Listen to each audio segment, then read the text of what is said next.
This is what happens when nurses pretend they're doctors, excessive notations that waste everyone's time.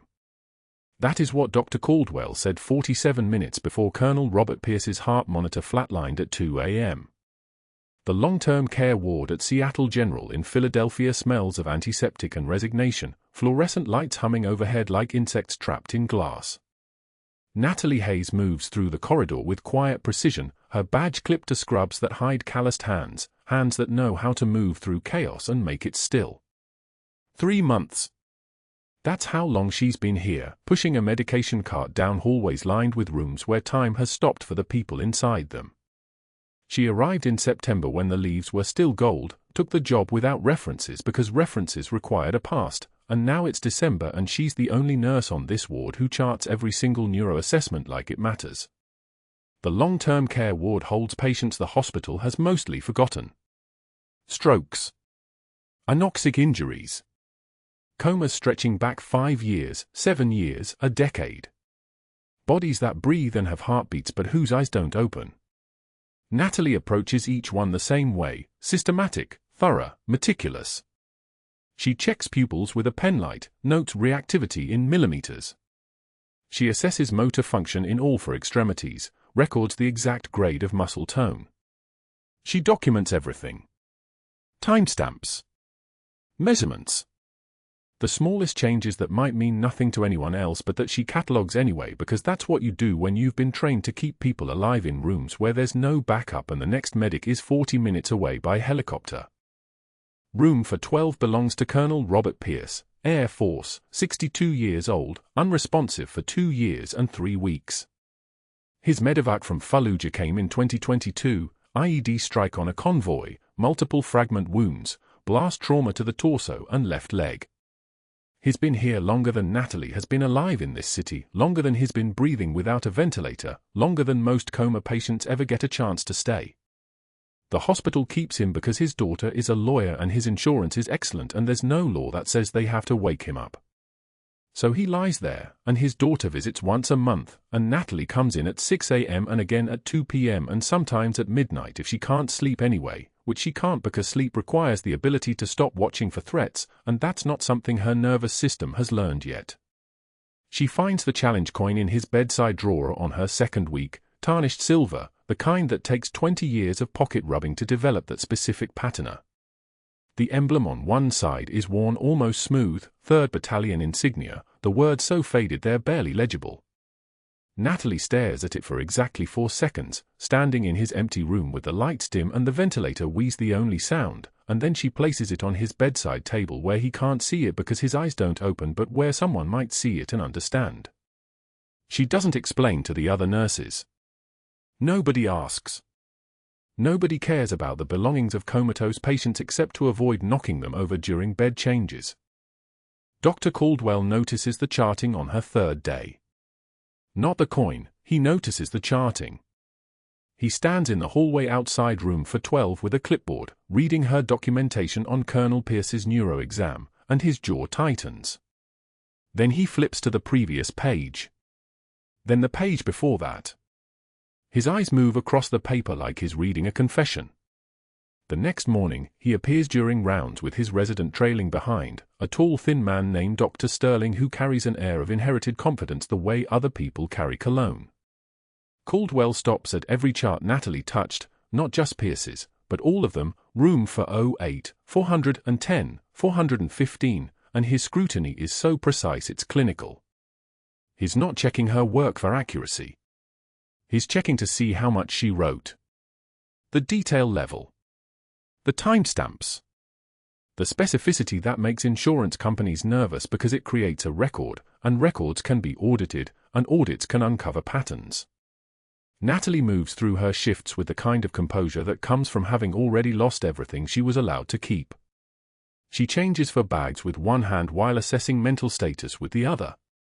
She rotates Colonel Pierce's legs through range of motion exercises with the kind of precision that would make a physical therapist watch twice, her fingers reading muscle tone the way a surgeon reads tissue resistance. Her movements are efficient. Economical. There's no wasted motion, no hesitation, no tremor in her hands even though her hands are shaking, not visibly, not obviously, but from the inside out like an engine running on fuel it wasn't designed to burn. She keeps the trembling contained. She's had practice. 2 decades of practice, to be exact, doing things in places where trembling was not an option and therefore trembling did not exist. By her 2nd month, Dr. Caldwell has started appearing at odd times. 11 p.m. 4 a.m. Times when most doctors are home sleeping instead of standing in the doorway of a long-term care ward watching a nurse complete a neuro-assessment. He doesn't interrupt. He doesn't ask questions. He just watches her hands move, reading pupils, checking reflexes, documenting every observation in the chart, and his expression shifts from curiosity to something harder. Something that looks like fear, though not fear of her. Fear of what her charting might reveal. By the time Natalie realizes what he's actually afraid of, she's already documented 847 pages of clinical notes that create an irrefutable timeline of what did and didn't happen on this ward. The timeline shows that Colonel Pierce receives almost no physician contact despite the fact that Dr. Caldwell's billing records will show daily specialist consultations. The timeline shows that these consultations never occurred. The timeline will destroy him.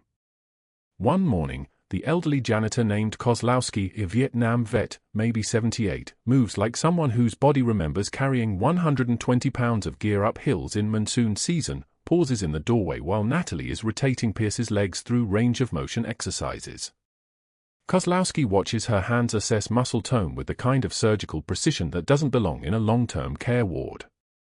He watches the way she positions her fingers on the tibialis anterior, testing dorsiflexion resistance. He watches the exact angle of her knee, the specific pressure she applies, the way she notes the grade of muscle tone not verbally but by feel, the tactile feedback that only comes from assessment in field conditions where you can't use machines and you have to trust your hands to read what's actually happening inside a person's leg. Kozlowski leans against the door frame, dust mop forgotten. You moved like that in the field, didn't you? His voice is quiet. Not accusatory. Just observational. The kind of question one person asks another person when they've both been to places that change how you use your hands. Natalie doesn't turn around. She finishes the passive range of motion assessment on Colonel Pierce's left leg, documents her findings in the chart, and only then does she look at Kozlowski over her shoulder. Just a nurse, she says. Her voice is steady. Soft. The kind of voice that tells him this conversation will not go further. Kozlowski nods slowly, sets his dust mop back into the bucket with a quiet metallic clink, and rolls the cleaning cart away. He doesn't ask again. But he noticed. And now someone else knows that what they're looking at is not a nurse with excellent documentation habits. It's something else. Something that knows how to keep people alive in rooms that no hospital could ever replicate. Dr. Caldwell's scrutiny intensifies. By the end of week 8, he's requesting copies of all her patient files. By week 10, he's reviewing her credentials again, credentials that check out perfectly because they're perfect, manufactured with the kind of thoroughness that only government agencies can manage when they want someone to disappear completely and then reappear as someone else. But perfect credentials are suspicious to someone like Caldwell who understands how credentials work. They're too clean. No gaps. No job history before Seattle General that explains where she learned to assess a comatose patient like she's reading vital organs through skin. No references because references require people, and people remember things, and Caldwell is starting to understand that whoever this woman is, she doesn't have people who remember her. She's been erased. And that's a problem because people don't get erased unless they were someone important enough to erase, and if she was someone important enough to erase, then her presence here and her charting here and her meticulous documentation of every specialist consultation that never happened is not just a problem. It's a catastrophe waiting for the right moment to detonate. The challenge coin on Colonel Pierce's bedside table catches the afternoon light sometimes, and Caldwell has seen it. He doesn't know what it means. He doesn't understand that it's a conversation happening in plain sight, a recognition that only 2 people in this hospital could interpret. Natalie placed it there like a message to a ghost, acknowledgement that she knows who the Colonel is, that she understands what was required of him in Fallujah, that she understands what she's required of now. Pain is information. That's what they taught her, and the pain of being unmade into a nurse in a long-term care ward is very clear information indeed. But that wasn't the worst part. The worst part was that Colonel Pierce was about to stop breathing. The worst part was that his heart was about to stop beating. The worst part was that everyone on this ward expected him to stay unresponsive, expected him to remain exactly as he'd been for 2 years, expected him to be a body in a bed and nothing more. What they didn't know was that Natalie had already decided what she was going to do when that monitor flatlined. What they didn't know was that she'd been waiting for this moment. What they didn't know was that some people don't stay dead just because the world decided they should. The Thursday morning light filtered through the long-term care ward's sterile windows as Dr. Caldwell entered grand rounds like a man who'd never been contradicted. 12 residents filed in behind him, along with 2 attending physicians and 4 nurses, all of them arranged in that careful hospital hierarchy where the attending stands highest and nurses occupy the space just below acknowledgement. Colonel Pierce's chart was already in Caldwell's hands, Natalie's meticulous documentation spanning 47 pages of detailed neuroassessments, muscle tone evaluations, and behavioral observations accumulated over 94 days. She stood at the back of the room in her scrubs, her hands folded at her waist, watching what she already knew was coming. Caldwell held the chart up like evidence of incompetence. His voice carried the particular contempt of a man who'd never been questioned by anyone wearing a name badge below his. This, he announced, flipping through pages with theatrical slowness, is what happens when nurses pretend they're doctors. Excessive notations that waste everyone's time. He paused, letting the words settle like sediment. The residents leaned forward slightly, sensing the direction of his authority. We don't need a novel about a vegetable's pupillary response. Colonel Pierce has been unresponsive for 2 years. 2 years. This isn't a creative writing class.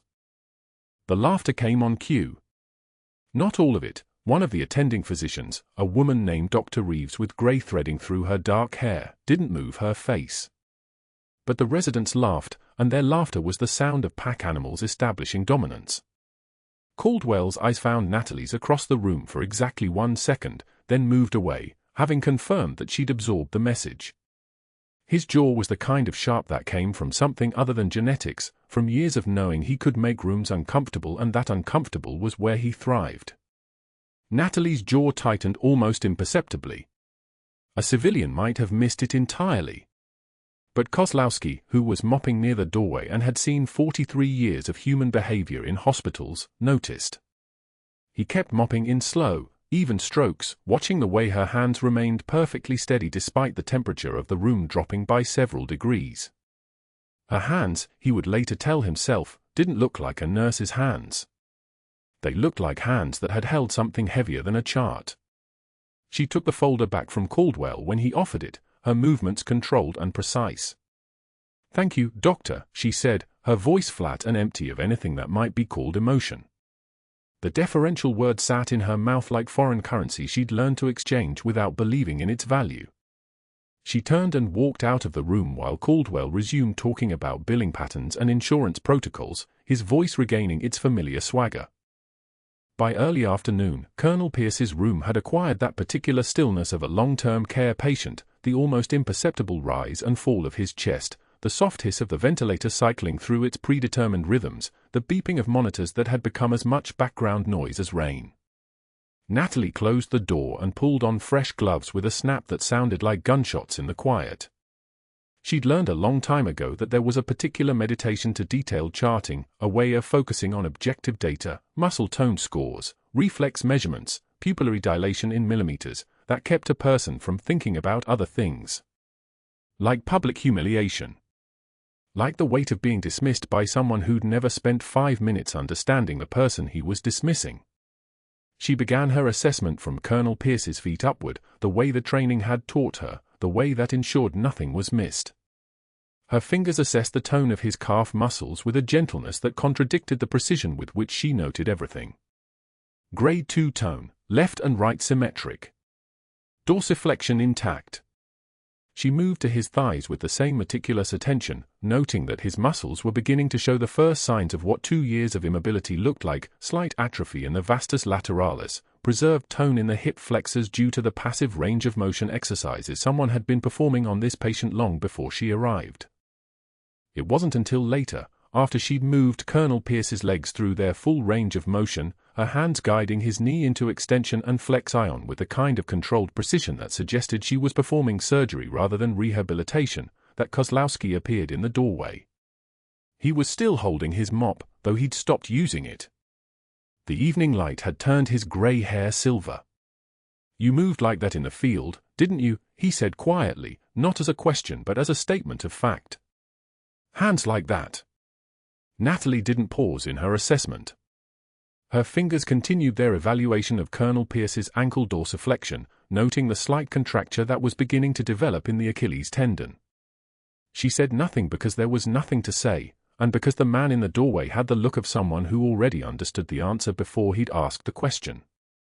2 hours later, at the vending machine on the 3rd floor, Natalie was feeding coins into the slot when she heard the snickering behind her. 2 residents, Dr. Kim and Dr. Patel, were standing by the water cooler, and their voices were pitched at that particular volume that suggested they wanted her to overhear. "Did you see SA Nurse's chart?" Kim's voice was the kind of conversational cruelty that universities taught. "Caldwell's absolutely right. She thinks writing paragraphs will wake up vegetables." Patel laughed. "Maybe she thinks the colonel will grade her work. Maybe she's hoping for an A-." Natalie selected black coffee without changing her expression. Her hands were steady as she retrieved the plastic cup from the dispenser and turned. She could see Dr. Caldwell standing 15 feet away by the nurse's station, his arms crossed in front of his chest, watching the scene unfold with the satisfaction of someone who'd orchestrated a symphony and was now enjoying the performance. He didn't look away when she met his eyes. He smiled slightly, the smile of a man who understood that this was how power worked, not through direct action, but through creating an environment where others did the hurting while you maintained plausible deniability. She walked past them without speaking. Composure wasn't about never feeling angry. Composure was about understanding that anger was information, not instruction, and that the people who broke under pressure were the ones who let others dictate the terms of their breakdown. By afternoon, Caldwell had orchestrated a meeting in his office with the nursing director present. The nursing director, a woman named Margaret Chen who looked deeply uncomfortable being party to whatever this was, sat in the corner chair as if it might protect her from what was about to happen. Caldwell sat behind his desk with its mahogany veneer and its expensive pen stand, the kind of office that announced to visitors that this man had been successful in ways that mattered to the institution. "Your charting is becoming a concern," Caldwell began, not bothering with preamble. "It's excessive and it creates liability exposure for the hospital. Every notation is a potential legal vulnerability. Every page is something a plaintiff's attorney could use against us." His voice was reasonable, the tone of a man discussing policy rather than conducting an execution. "Going forward, you'll use standard abbreviated documentation. 2 lines per shift, maximum. Vitals, status, nothing more. Clear?" Natalie nodded once.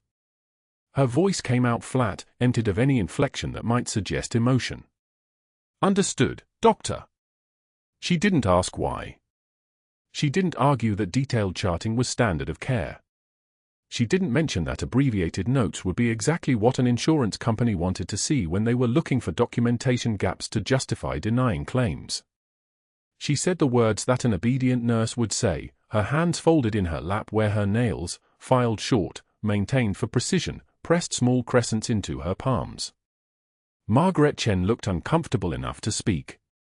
"Natalie, I'm sure Dr. Caldwell just wants to ensure," but Caldwell raised one hand slightly and Chen fell silent, understanding that this was his moment and she was being permitted only to witness it.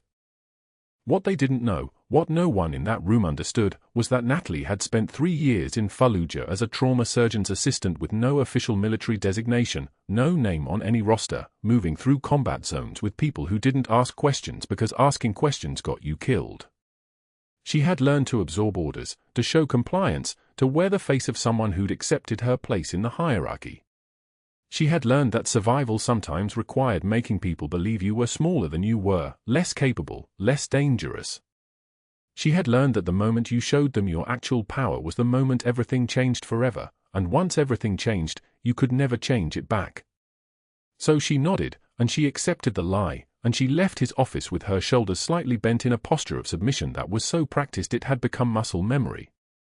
And that evening, when she returned to Colonel Pierce's room for her final assessment of the shift, she resumed her detailed charting anyway, pages of meticulous notation about muscle tone and pupillary response and the slight tremor in his left hand that might have been something or might have been nothing but would be documented either way because some things were more important than professional survival.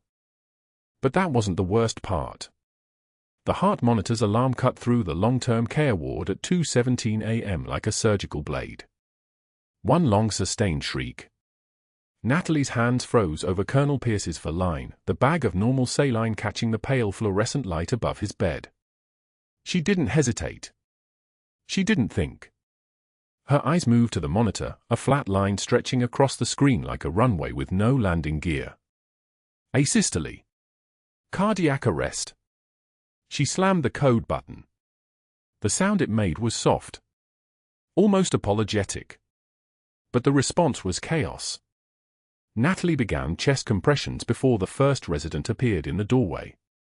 Her hands locked over Colonel Pierce's sternum, fingers interlaced, the heel of her palm finding the sweet spot between his ribs with the precision of someone who had done this in a burning MRAP under fire with rounds cracking the windshield. She pushed hard. 30 compressions. The rhythm was automaticity. Count 1, 2, 3, 4. The ribs flexed beneath her palms like a bellows she was forcing air through. Count 1, 2, 3, 4. His body rose and fell with the mechanical obedience of someone who no longer controlled his own chest. Where is the crash cart? Her voice came out low. Authoritative. Not a question. 2 residents tumbled through the doorway, one wheeling the crash cart but moving like he was operating underwater. His hand shook as he reached for the defibrillator pads. Another resident stood frozen in the corner, mouth open, eyes locked on the flat line. The code team was assembling but moving with the sluggish coordination of people who had trained for this scenario 1,000 times in theory but never expected it to become real. 30 more compressions. 1, 2, 3, 4. Natalie's breathing was controlled. Her jaw was relaxed. Her eyes never left the monitor. O2 saturation is dropping. 68. We need airway management. Now. A resident fumbled for the bag valve mask. His hands trembled as he positioned it over Colonel Pierce's face. The compression to ventilation ratio was wrong, the timing was sloppy, desperate, uncoordinated. Natalie felt it. She could feel the inefficiency in the man's movements like static electricity before a storm. She didn't stop compressions. She didn't break rhythm. Charge to 360. We need the attending physician, someone whispered. Charge. 2. 360 and Natalie's voice had changed. It no longer carried the deferential softness of a nurse asking permission. It carried the weight of someone accustomed to being obeyed. The defibrillator whined as it charged. One resident shouted, "Clear," and everyone stepped back. The shock sent Colonel Pierce's body rigid, a convulsion that lasted 1 second and then nothing. The monitor remained flat. The line continued its relentless horizontal journey across the screen like a patient who had already made a decision. Natalie moved. She didn't ask. She didn't wait for authorization. She reached for the surgical kit on the crash cart. Her fingers found the scalpel with the same certainty a concert pianist finds middle C. She held it for 1 moment, just long enough for the residents to understand what was about to happen, and then made the incision. Clean. Decisive. A lateral thoracotomy through the left fifth intercostal space. The skin parted like curtains. Blood followed, but not panic bleeding, controlled bleeding, the kind that came from someone who knew exactly how deep to cut.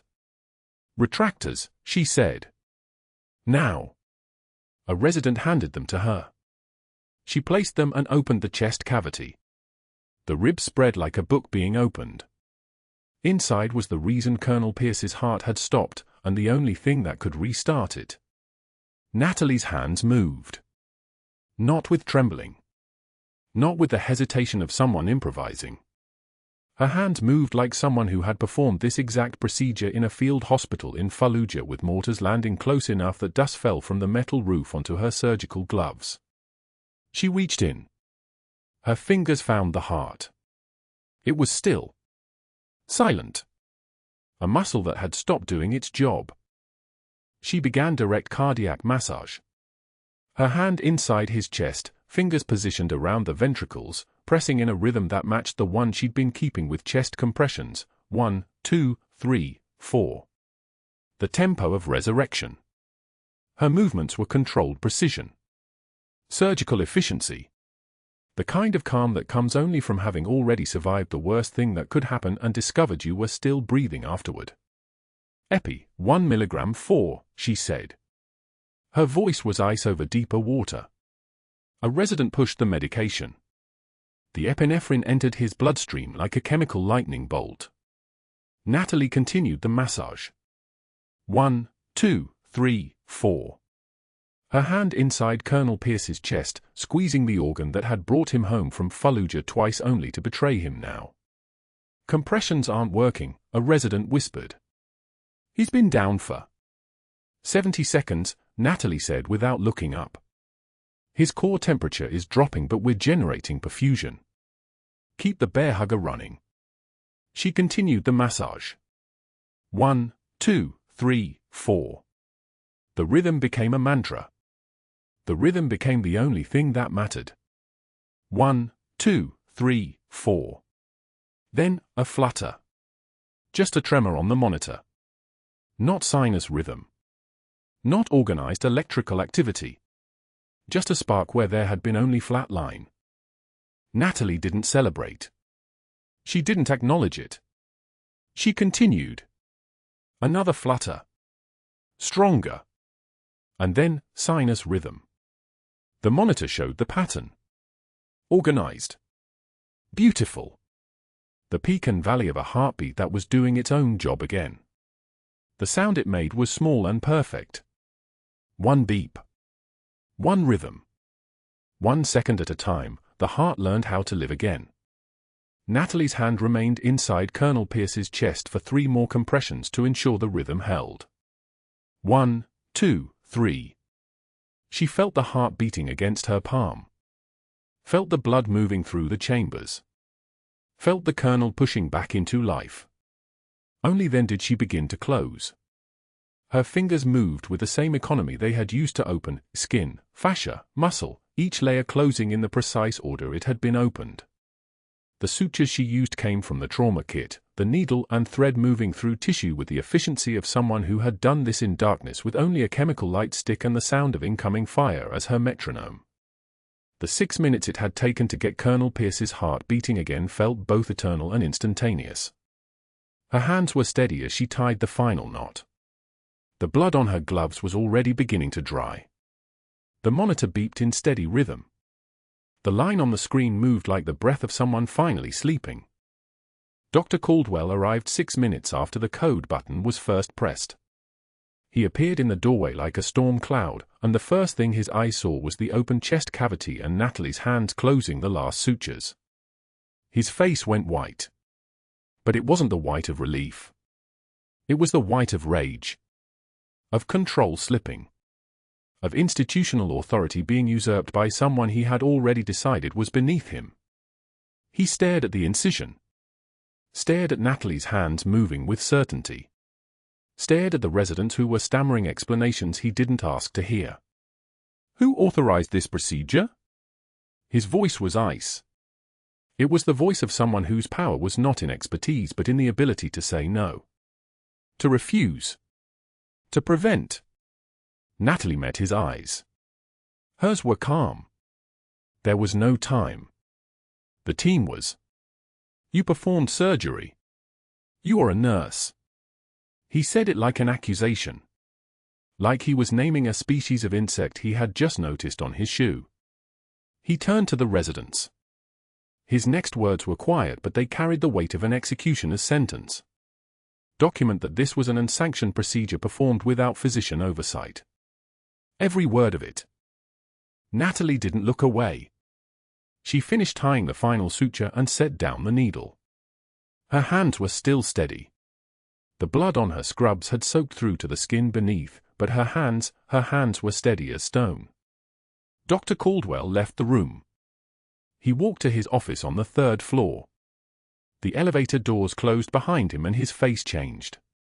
The rage transformed into something colder. Something that looked like mathematics. Like someone calculating a problem and discovering the solution involved complete annihilation. He made the first phone call at 2:41 a.m. Gerald Morrison, the hospital board chairman. The man who had called Caldwell 7 years ago, panicked and desperate, when his malpractice case threatened to become public. Caldwell had buried the deposition. Had called in a favor from a records clerk. Had made the problem disappear. "We have a situation," Caldwell said into the phone. His voice was smooth. Practiced. A nurse performed unsanctioned surgery on a patient. Open chest. Direct cardiac massage. No physician oversight. No credentials verification. It's a liability nightmare. Morrison's voice crackled back. "What do you need?" Her suspended. "Immediately. I'll document everything on my end.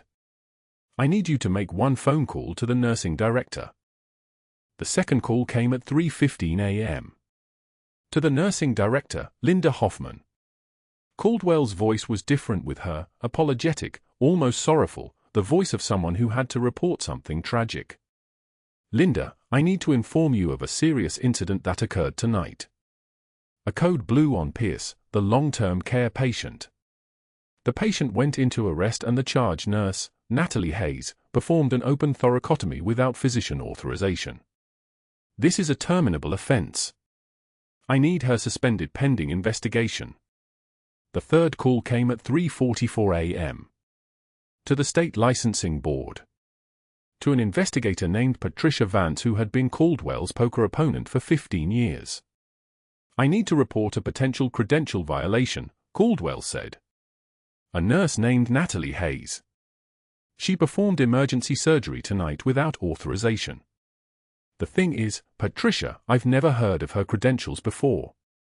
There's something off about her background. I think she may have falsified her qualifications to get this job. I need a full background investigation. Check everything. Military records. Medical school. Everything." By 10:48 a.m., 2 security guards appeared at the nurse's station where Natalie was completing her charting on the code. The incident report was meticulous. Every medication, every timing, every vital sign, every intervention documented with the precision of someone writing for posterity or for a courtroom. She didn't need to look up to know why they were there. She'd seen this dance before. She'd just never expected to be the one dancing it. "You need to come with us," the first guard said. His voice was gentle. They'd learned compassion from watching 100 people lose their jobs. Natalie set down her pen. She stood. She followed them toward the security office. The badge hanging around her neck felt heavier with each step toward the lobby, where staff were clustered, watching, whispering. Some of their faces held sympathy. Others held the schadenfreude of people grateful it wasn't them. Dr. Caldwell watched from his office window on the 3rd floor. His arms were crossed. His face was calm. He had made his moves. The rest was mathematics. Natalie handed over her badge. The plastic rectangle with her name and photograph and the words RN, Seattle General felt small in her hands. She placed it in the security guard's palm without ceremony. Without argument. The guard handed her a suspension notice, official paperwork that said she was relieved of duties pending investigation. The words unauthorized surgical procedures and credential verification were highlighted in yellow. She left the hospital in bloodstained scrubs. The parking lot was empty except for the rain beginning to fall, and no one followed her to the car because there was nothing left to follow. Just a nurse who had saved a man's life and was about to discover that heroism had a price that sometimes you couldn't afford to pay. Dr. Caldwell arrived as she was closing. His face was white, not with relief, but with rage so pure it seemed to radiate outward like heat from a furnace. She didn't look up from the final suture. Her hands moved with the controlled efficiency of someone who'd done this in a field hospital under mortar fire, each knot precise, each closure a small prayer. The blood on her scrubs had dried to rust-colored stains that looked like a map of decisions made in seconds. "What did you do?" His voice came out strangled, barely above a whisper. Natalie cut the suture thread. Turned away from Colonel Pierce's chest. Met his eyes for exactly 1 second, long enough for him to see that she was not trembling, not apologizing, not asking for permission to have saved a man's life. "I did my job," she said. He stared at the thoracotomy site, at the chest wall she'd sutured closed with the precision of a sculptor working in living flesh, at her steady hands now pulling off the surgical gloves with a snap that echoed like a warning shot. Within 6 hours, Dr. Caldwell made 3 phone calls. The first was to Harrison Blake, the hospital board chairman who owed him favors, 7 years of favors, actually, dating back to a malpractice suit that Caldwell's testimony had helped disappear. Blake answered on the second ring. Caldwell didn't waste time with pleasantries. "I need her gone. This afternoon. Full suspension, no severance, no negotiation." Blake would have asked questions. Caldwell had already hung up. The second call went to Patricia Chen, the nursing director. Caldwell's voice was ice. "Your nurse performed and sanctioned surgical procedures on a patient without physician authorization. Open thoracotomy. Cardiac massage. Direct intervention that violates every protocol in this hospital." The truth was deliberately warped into a shape that fit his narrative. This is a liability nightmare. This is grounds for immediate suspension and credential review. Patricia tried to interrupt. He talked over her. "I'm calling the state licensing board in 20 minutes. You can either beat me to it and look like you're handling your own house, or you can look complicit." He ended the call.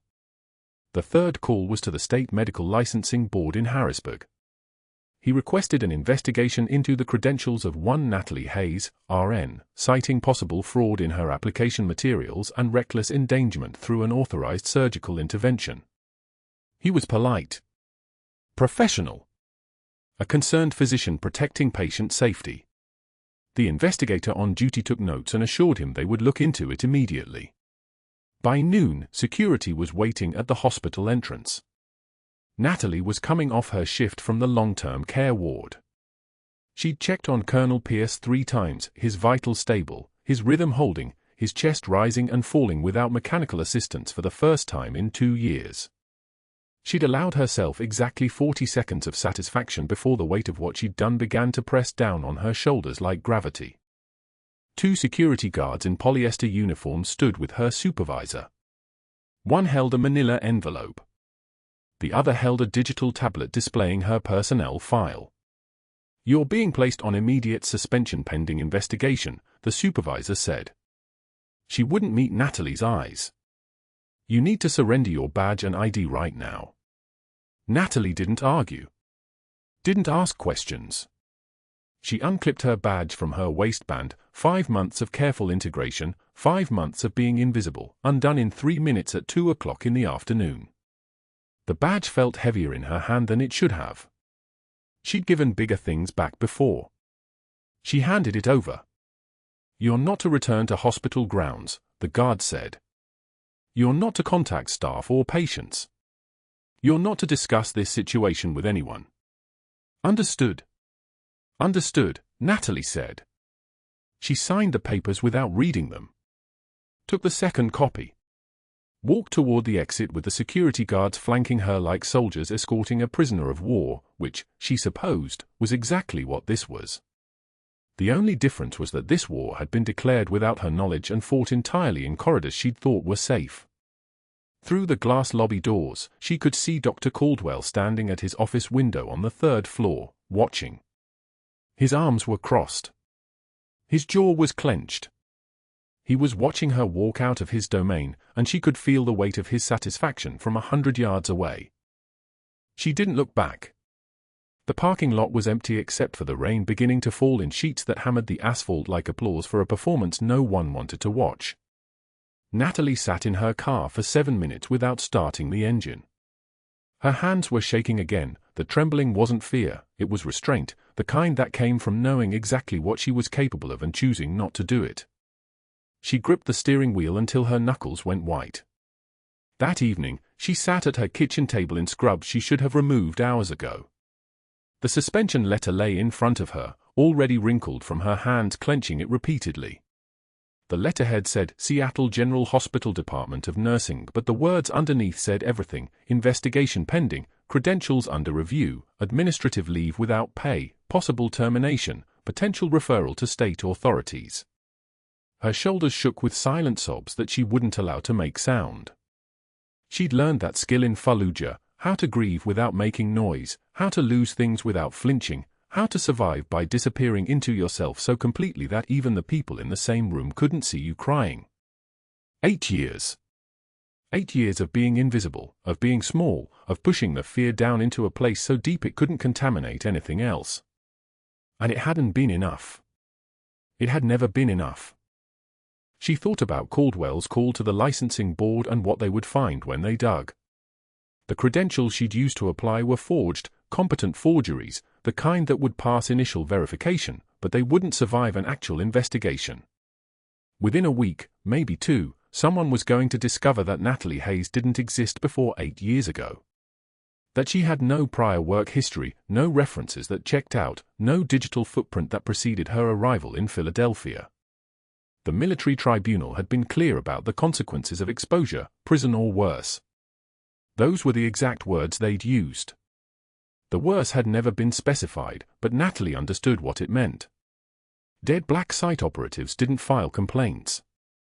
The front door opened at 3:08 p.m. School was out early, teacher in service day. Natalie heard the backpack hit the floor in the entryway, heard Maya's shoes being kicked off with the careless energy of an 8-year-old. Then silence. Maya appeared in the kitchen doorway.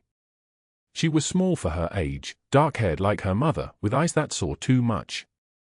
She dropped her backpack and stared at Natalie at the kitchen table, still in her scrubs, still in her grief, still trying to arrange her face into something that didn't look like disaster. "Mommy, why are you home when it's still light outside?"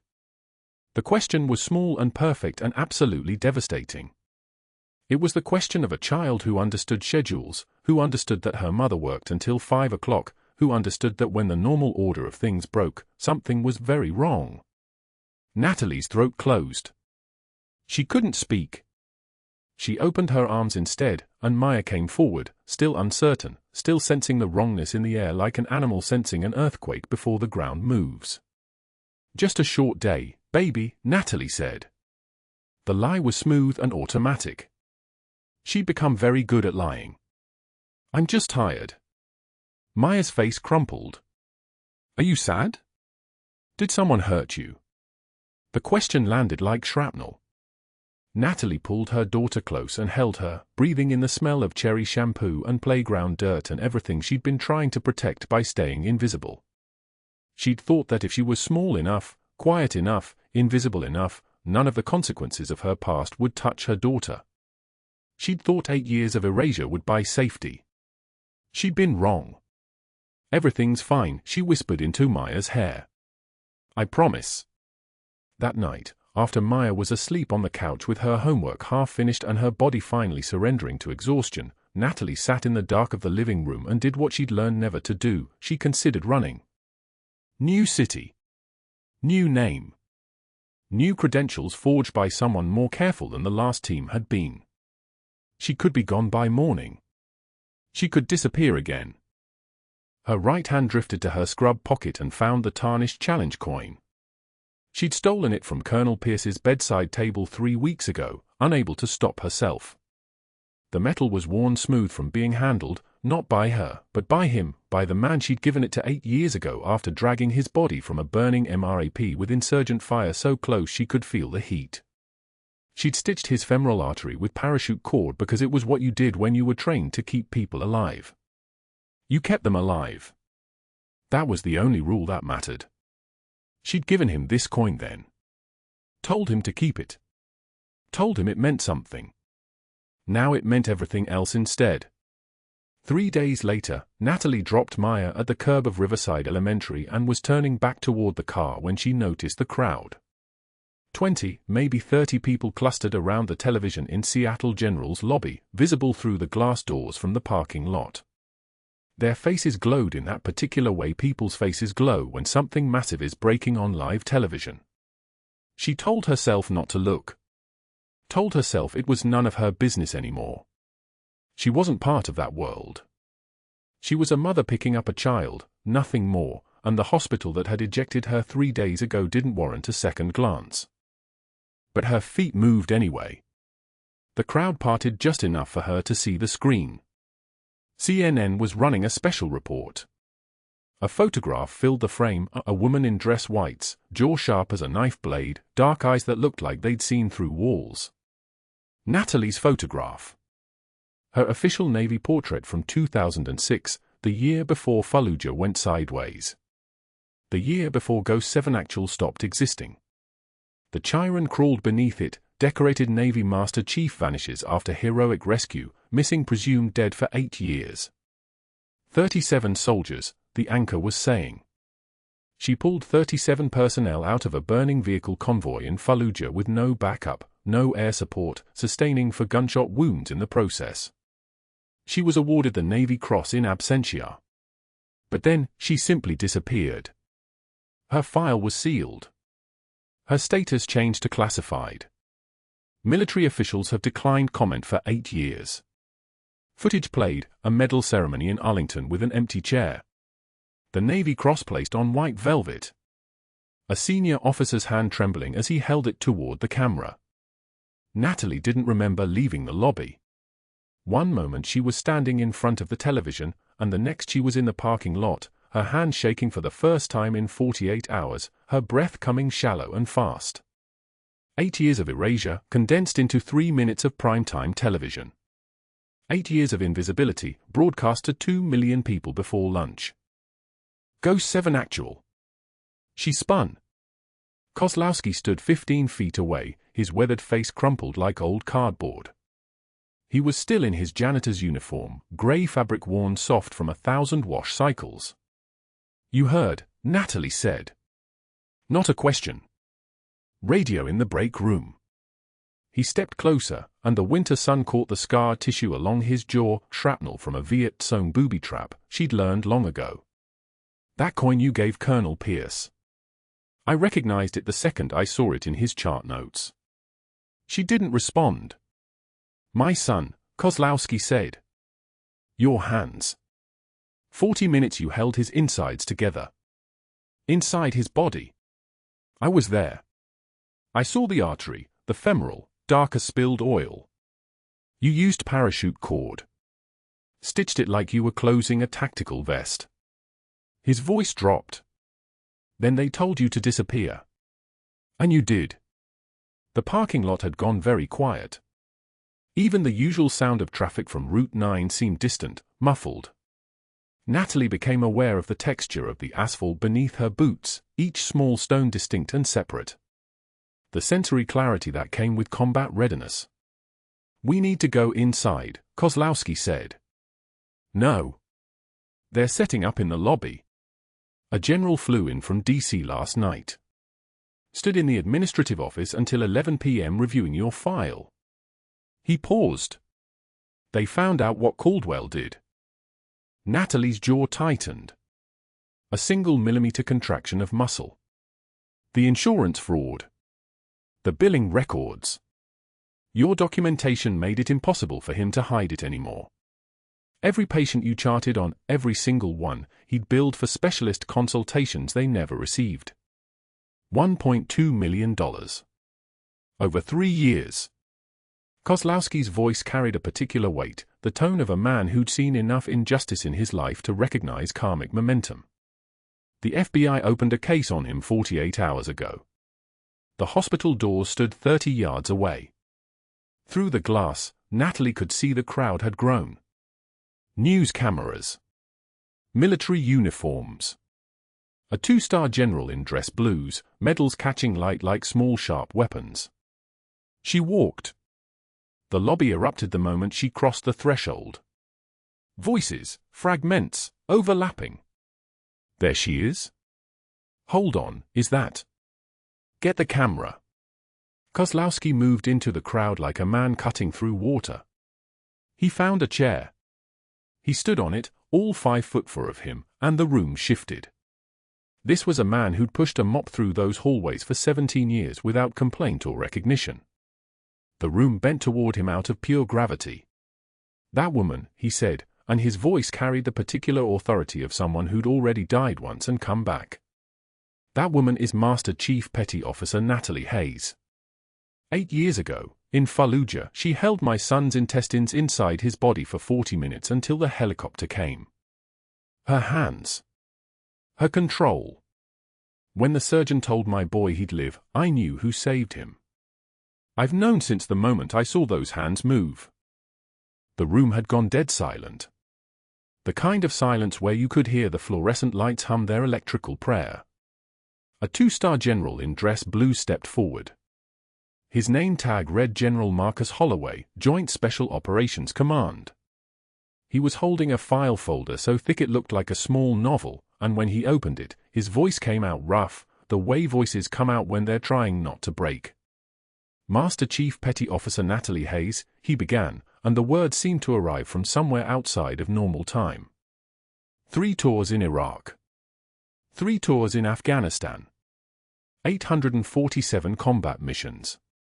37 personnel rescued in the Fallujah operation of March 2006. Commanding Officer Recommendation for Navy Cross with Valor, approved. He paused. The paper trembled. Direct Action Raid, June 2006. Enemy fire suppressed. 16 hostages extracted. 0 Allied casualties. Bronze Star with Valor, approved. Another pause. The general was fighting something.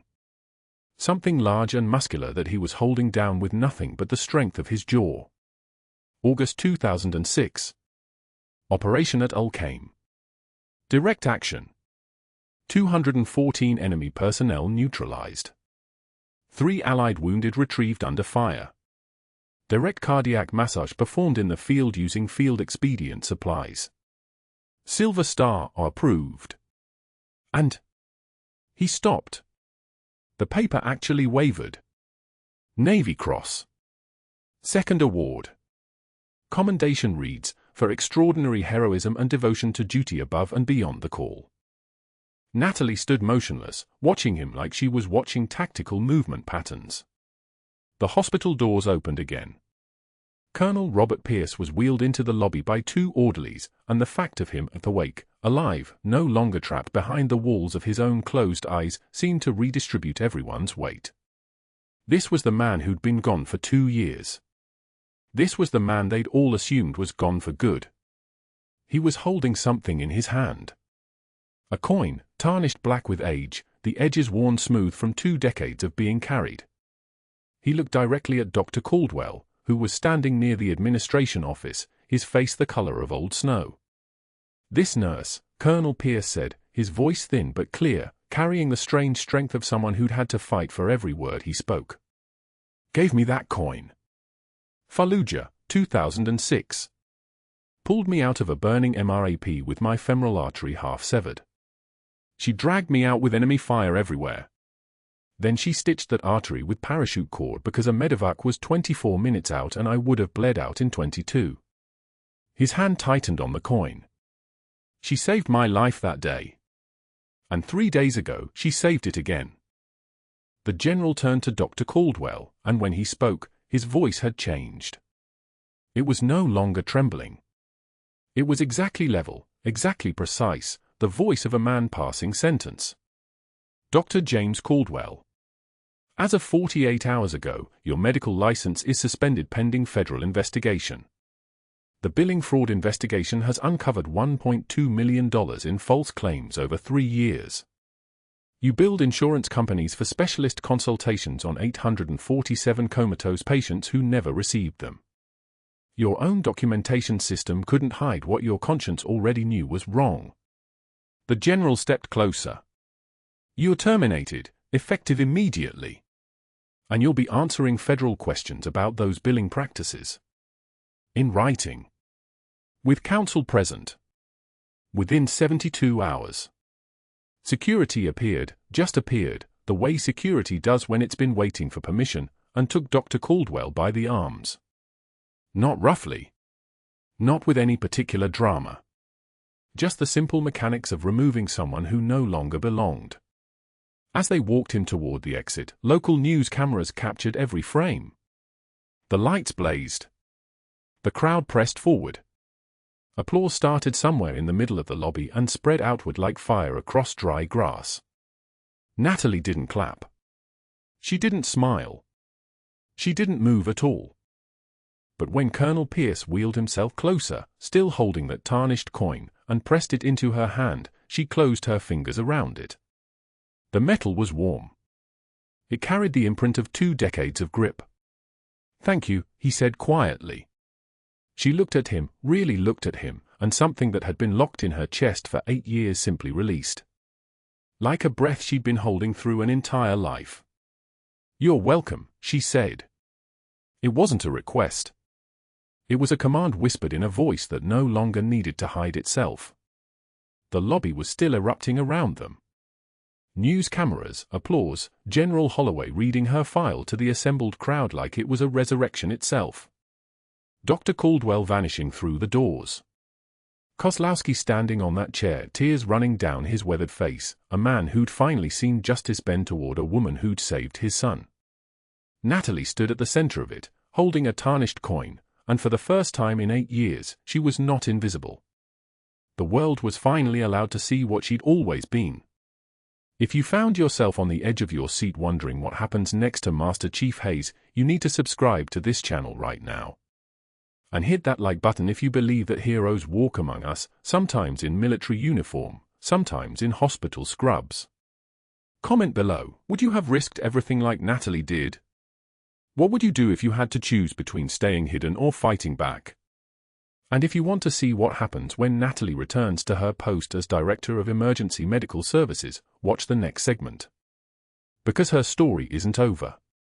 Not even close.